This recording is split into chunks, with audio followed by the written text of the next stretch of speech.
Hello everyone, greetings for the day. Welcome back to another tutorial on SQL. This is Srinath Mukamalla and you are watching the latest tutorial on SQL. Today we are going to learn about SQL union and union all keywords.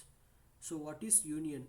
Union is like command combines the result set of two or more select statements and it allows only distinct values, whereas union all command combines the result set of two or more select statements and allows only duplicate values. And here the number of columns and the order of column should be same and the data type should be same.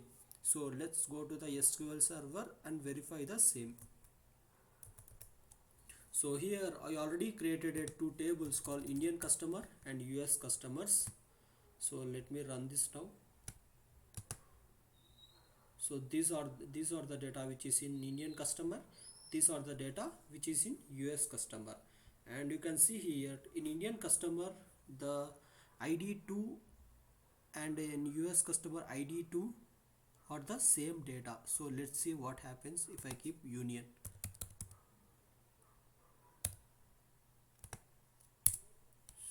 So I will run this.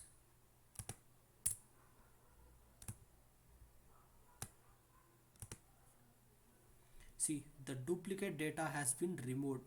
When union commands runs, the duplicate data will be removed. So now what I will put, I'll just copy this. I'll just put union all.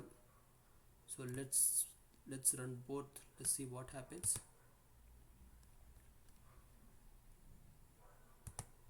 See, in the first table the duplicate data has been removed, but in the second table duplicate data was there. Here ID2. So from this what we need to understand is union will have only distinct values, whereas union all will have duplicate values also.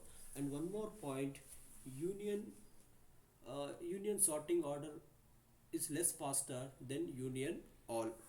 I hope you understand the video. Please like, comment, share and subscribe to my channel. Thanks. Bye.